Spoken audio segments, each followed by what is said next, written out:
I can imagine getting lucky. So no red sources, and Hullbreaker Horror. I'm not going to mulligan a hand that has this many lands, but this isn't a good hand. But, alright. Well, Expressive Iteration is nice when we finally do find a red source.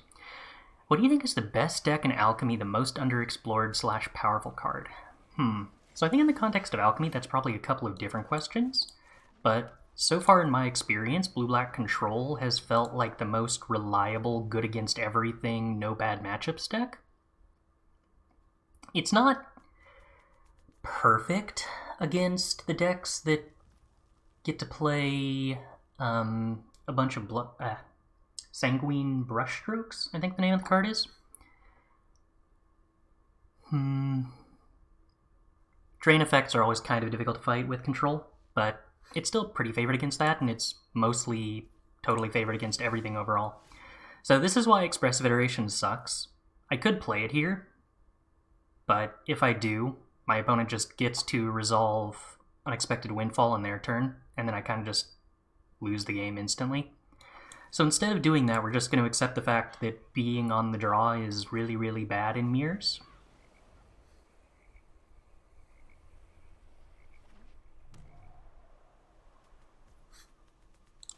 We might have an opening if our opponent doesn't do anything on turn 5 to play this Expressive Iteration, but I kind of doubt that. If I Expressive Iteration there before making the land drop, I don't have enough mana to cast Roaring Disruption on an Unexpected Windfall. So I still continue to have kind of nothing but vulnerabilities if I attempted to do this while on the draw. That said, drawing Unexpected Windfall here is very nice. Now, the opponent has 5 mana, which means they can Unexpected Windfall and pay for Jwari Disruption. I could Galvanic Jwari Disruption if I wanted to, but that's probably not good. I think trying to make it to 7 mana for this Hullbreaker Horror is the best bet, so I'm going to actually play out this Jwari Disruption now. And if they tap out in a way that gives me an opening to Unexpected Windfall, then I can do that. But if they don't, then they're probably not doing anything terribly painful to me, and I can just accept that. Now, getting to 6 mana, it would be nice if I could Galvanic Iteration copy Unexpected Windfall, but I don't have the 3rd red source to do that yet. Never mind, I do. Okay, that makes this easier. Okay, so the opponent played a Jwari Ruins last turn. I don't really want to force this through now. Okay, so they Expressive Iteration, tap down. That's about as clean an opportunity to Galvanic Windfall as I'm going to get. I get to discard this Fading Hope. If they wanted to test of talents that Galvanic Iteration, considering I've got the Hullbreaker Horror, I'd be okay with that. But now it's going to be kind of tricky for them to do anything too meaningful here. Even if they have Galvanic Test of Talents to take care of both of these Unexpected Windfalls, they're tapped out, then they resolve Expressive Iteration, make a land drop. So they'll have to have, like, immediately an answer to Hullbreaker Horror, or a way to go off, and Divide by Zero is not the scary card. So now we just get to be slightly ahead on card advantage and mana, which makes for a good recipe to resolve Hullbreaker Horror. We do need some interaction, though. We don't have anything in the graveyard for Leer that can actually deal with my opponent trying to take extra turns. I guess now that I have Fading Hope, I have Hullbreaker Horror into Fading Hope, or Hullbreaker Horror into Spikefield Hazard. So my opponent only having 2 mana, I think I'm probably supposed to Hullbreaker Horror now, so that they can't Divide by Zero this, and then I can counter Divide by Zero with Spikefield Hazard on their turn. As long as I'm not forgetting anything, this is fine. I guess they could have Fading Hope to me there and I'd be in a lot of trouble. Maybe game 2 that's okay, but not in game 1. It's been a little while since I played Standard, so I'm kind of rusty on these control mirrors. Yeah, I think because of the possibility of Fading Hope, I wasn't supposed to do that, but I got pretty lucky.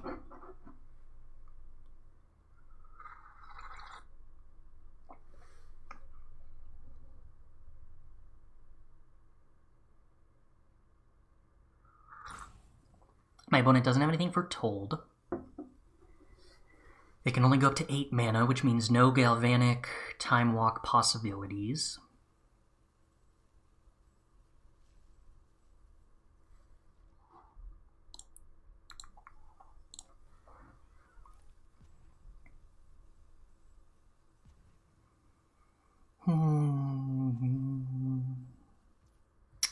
Okay. If all they do is pass, then I'm untapping with a Hullbreaker Horror, and I feel pretty happy about that. They've got too many cards in hand to cast Teachings in a way that's meaningful. I suppose they could try to Galvanic Unexpected Windfall. Burn down the house. Deals 5 damage. Okay. So now they don't have enough mana left to actually do this and kill Horror, right? Right. So I can just Spike Field Hazard them and return a Braid, because they've already made their land drop and they're stuck on 1 red source here. So they're kind of just out all of those cards.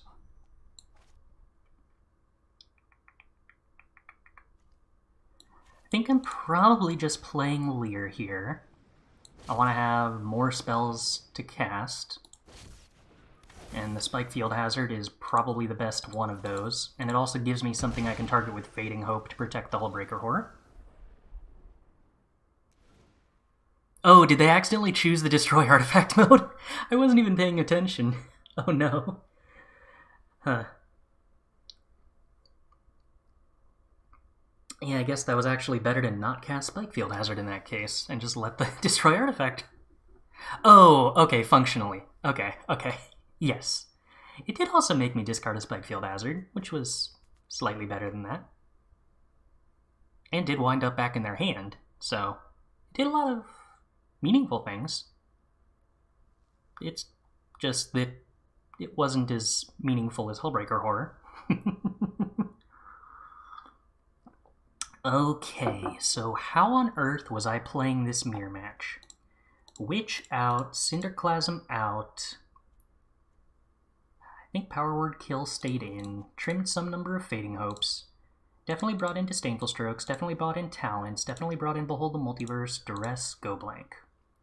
Which I guess means I also cut the other 2 Fading Hopes. Stuck on 2 Expressive Iterations, which isn't amazing on the draw, but whatever. Infernal Grasp, Power Word Kill, and Soul Shatter for removal. Duress and Go Blank for being spells that do things. Don't bring in the 3rd Leer in this matchup. Don't want Set of More Witches. Yeah, okay.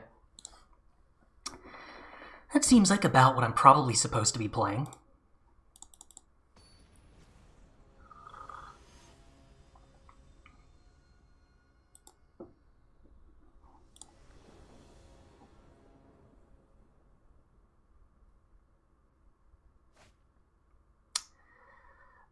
I'm gonna go with, even on the draw, I don't think I get to keep the 1 lander.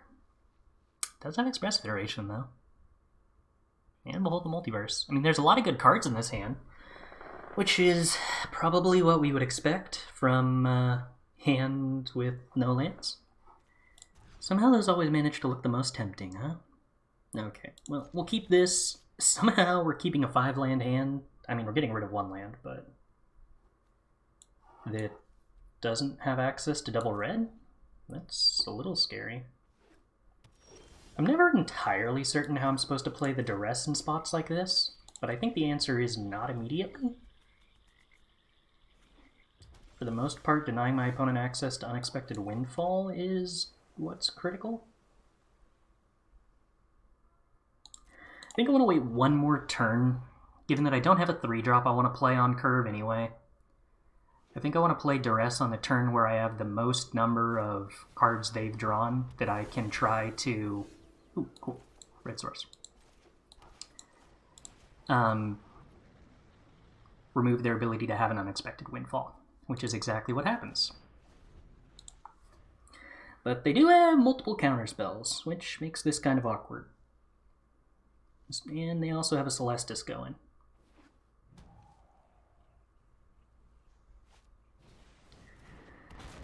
Smoldering Egg. Well, we have an Infernal Grasp for that, I suppose. But... currently, we're kind of letting the opponent do a lot of looting, because I've got to play around the Divide by Zero and the Test of Talents, which means a lot of not playing anything. But it'll be kind of difficult for either of us to flip it back around today, so maybe that'll make the Celestis not see use anytime soon. Opponent's discarding a land drop. Okay, so they must have found another land.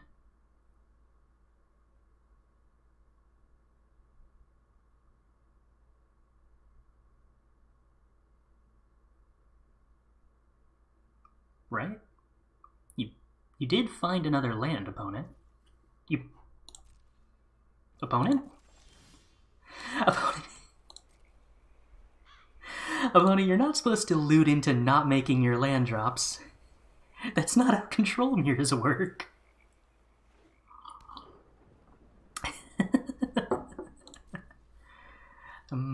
Okay.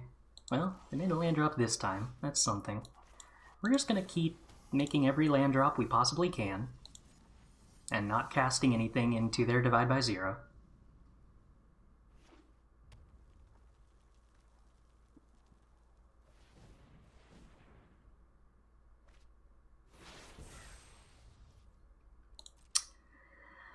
Alright, so spell is foretold. They still have 5 mana up, which means...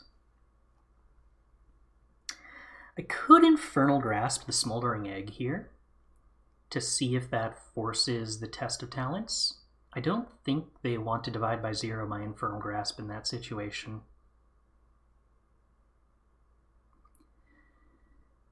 Because I can just immediately recast it. And if the Test of Talents is gone, then that makes it slightly easier for me to start jamming Windfalls. But it does technically mean there might not be great answers to this Smoldering Egg. Well, it's probably fine. I think I'm still supposed to do that. This does flip it back to day if they use both spells to answer Infernal Grasp. In that world, they're tapped out and I get to start playing Windfall, and I don't think that's bad for me. Even if they do get to loot. No, they just let the egg die. That works for me. Jwari Disruption, huh?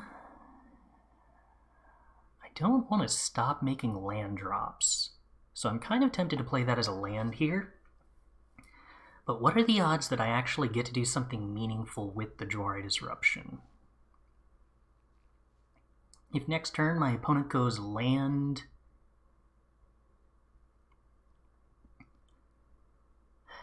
take an extra turn... No, I think I just probably... I can play the Jwari Disruption as a land next turn.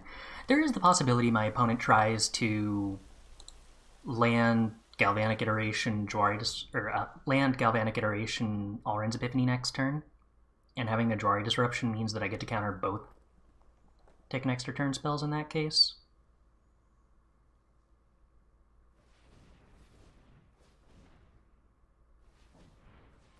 Five Goldspan Dragon.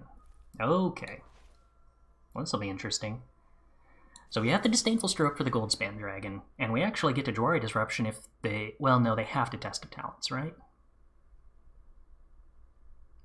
Because if they cast the Divide by Zero... I guess they could Divide by Zero their own Goldspan if they were willing to tap out for this.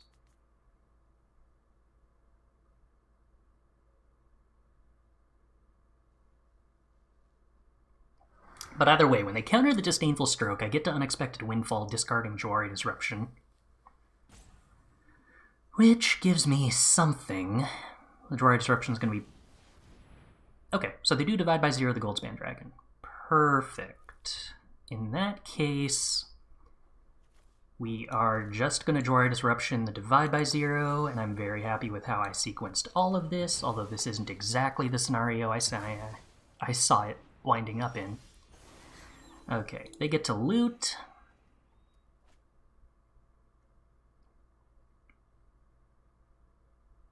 What do they keep? The new card or the test? They keep the test. We are gonna Unexpected Windfall, discarding this new card, draw some cards, we hit Test of Talents, that's about as good as we could possibly hope for. And... So if they all runs Epiphany, Galvanic Iteration, then we can test their all runs Epiphanies. I guess the biggest problem is actually if that's Behold the Multiverse exiled. I don't think I want an Unexpected Windfall here. I think I'm probably just playing my land.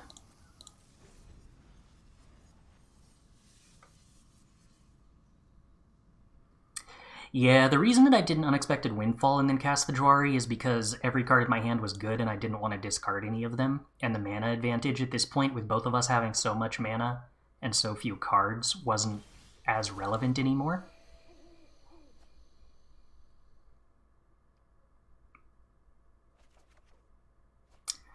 Alright, Galvanic Iteration is great, but we're not going to be able to do anything with that yet, because I really don't want to discard this Test of Talents. Okay, Goldspan Dragon. I probably should have actually... Yeah, that was a mistake. On the off chance that I end up going Galvanic Iteration Unexpected Windfall, I shouldn't have clicked through and let the Goldspan Dragon resolve. Tiny error. Okay, so if I cast Galvanic Iteration, they Test of Talents it. Which is rough. I can Test of Talents back, I guess.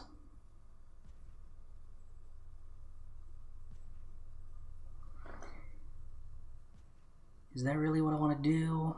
I need to do that before they can attack with Goldspan on the off chance they find another... If they have another counter spell that costs like 3 mana. Alright, so get rid of their Test of Talents. The other card's Jwari Disruption. Opponent is on 2 Hullbreaker Horrors, 2 Epiphanies... 0? 2 Behold the Multiverse. Okay. And 2 Goldspan Dragons overall? Wait, 1 Smoldering Egg? Really? Only 1? 2. Okay. 1 Demon Bolt.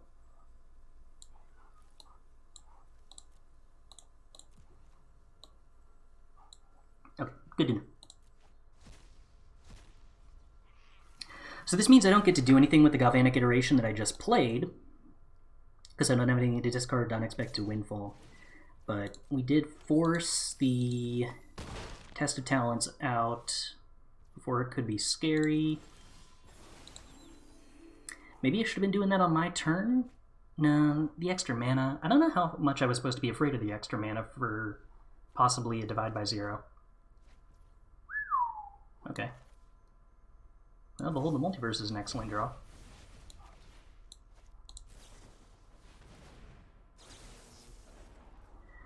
Hullbreaker Horror is good. We don't need to take the pathway. We're pretty likely to hit a land anyway. Okay, all of these cards I enjoy. I could Expressive Iteration before hitting my land drop here, but I think having a treasure is just worth more than that. Well, it gives me a chance to find a Disdainful Stroke or a Test of Talents on the off chance this is... Well, it can't be Behold the Multiverse, which means it's an All-Runes Epiphany. Which does mean that there's a chance we just lose here. Depending on what else they hit. We go down to 4. And I get to Hullbreaker Horror. Yeah, I guess this isn't excellent for us. I could Unexpected Windfall looking for a Disdainful Stroke or a Test of Talents here.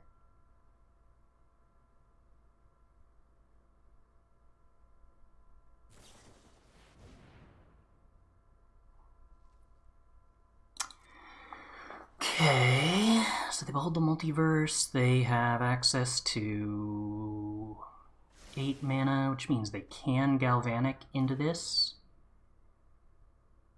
I do just lose if that's the case. 9 mana, meaning they can play the Epiphany with Divide by 0 backup. Well, I imagine I'm supposed to try to fish for either an Infernal Grasp or a counterspell here.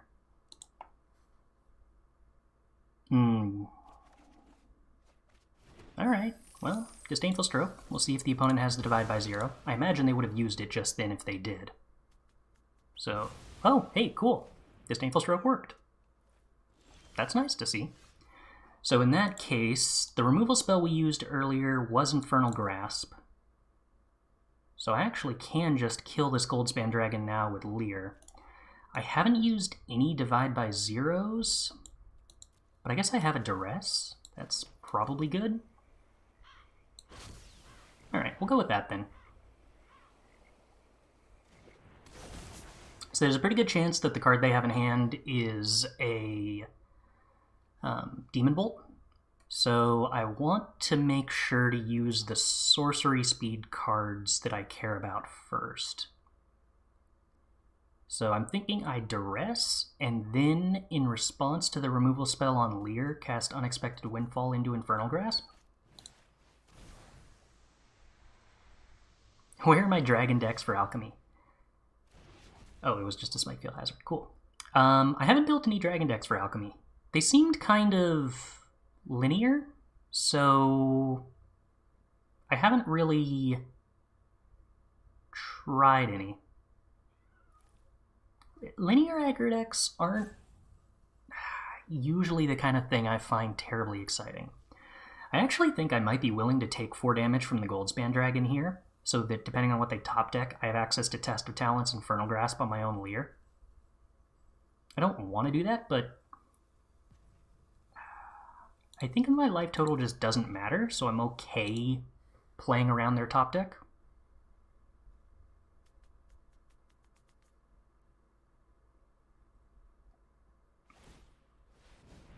Okay, they loot with Celestis.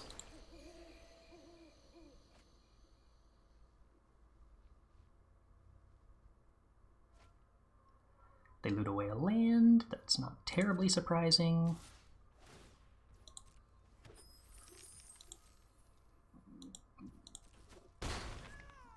I didn't really consider that they had enough mana that they could loot with Celestis and still have it bunch up, because 2 unknown cards here are slightly harder to play around in this spot than 1, which may have meant that it was better to just Infernal Grasp the Goldspan Dragon and deny them access to a bunch of mana.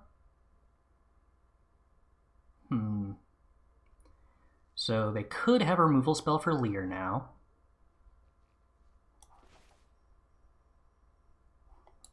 I have the option of either playing a card draw spell,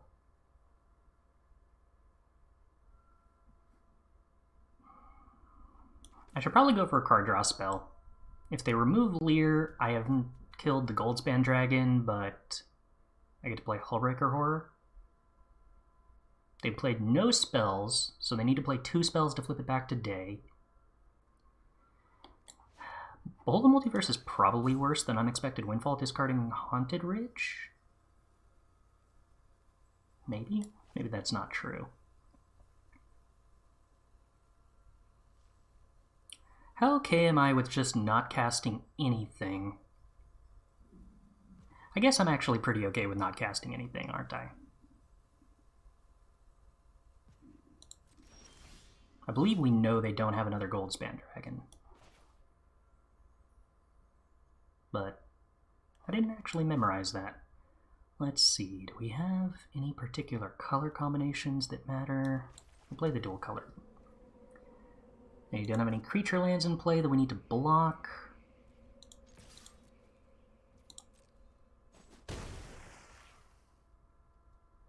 I guess I do need to be worried about Hullbreaker Horror. 5, 2 mana up after Hullbreaker Horror.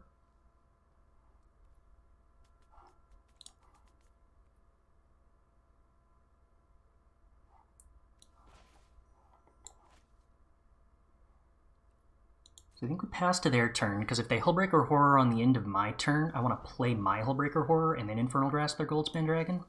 And if that's not what they do, then I think I just want to Infernal Grasp this Goldspan Dragon before they get access to the mana at sorcery speed.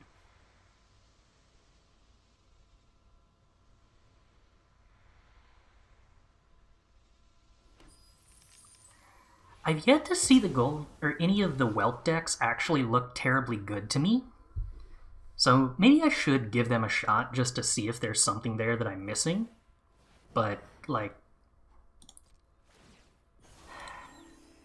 they seem like those decks that are so scary when you play against them because you only remember the times where your opponent has the nuts.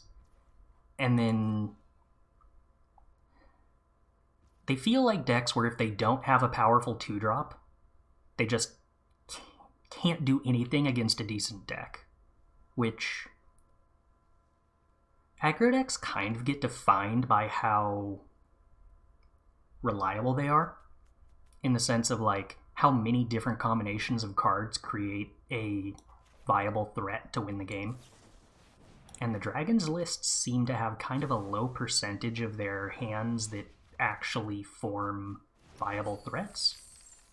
Okay, Go Blank is kind of stellar. So I think I'm just gonna keep making more mana here. If the opponent doesn't want to actually do anything, then it's kind of fine by me. I was sort of hoping that we would have found by now... I can't really spend 3 mana beholding the multiverse, but I want to find a Galvanic iteration so I can copy this Go Blank. Yeah, we've got a Soul Shatter now. I can afford to lose some mana trying to find that.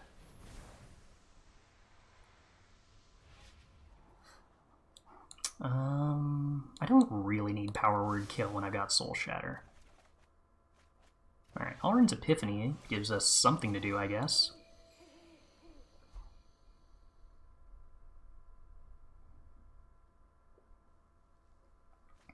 Yeah, we can look into building some, oh, I don't need to copy it. I have a Leer in play. I can cast Go Blank twice.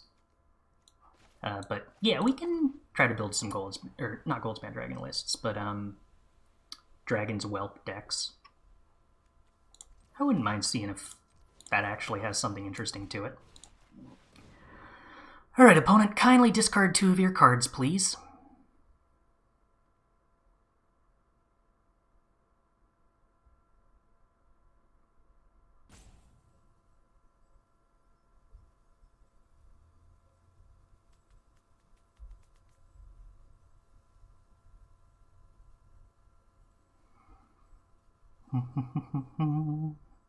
The best versions I've seen looked like black-red, because you get to play the painter.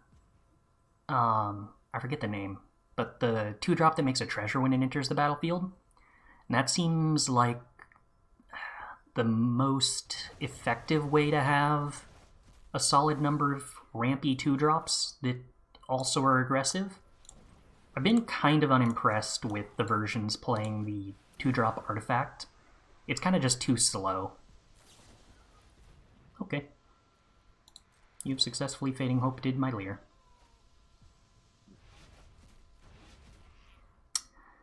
Think that I would now like to take an extra turn.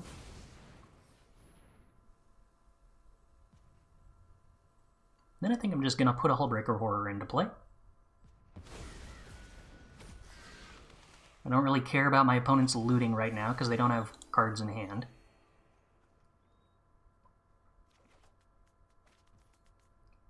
Okay. Alrund's Epiphany sets us up kind of nicely for when we eventually find a Galvanic iteration, of which we should almost certainly have some in this deck. Did I just play a land? Yes, I did.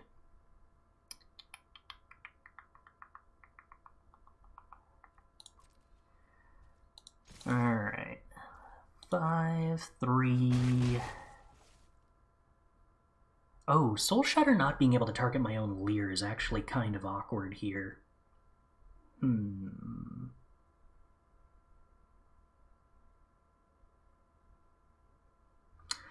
I have 8 mana. I think I'm probably supposed to Expressive Iteration even though I can't make this land drop. Just digging to find a Divide by Zero. That is exactly what happens. Lovely. I guess in this situation I wouldn't have been able to play the Spike Field Hazard anyway. I'm going to put the Divide by Zero in our library and the Spike Field Hazard, because I actually do care a lot about having access to 6 mana here to cast this Divide by Zero twice. On the off chance that ends up being necessary, but I don't think it's going to be necessary. Opponent loots. Has a lot less mana now.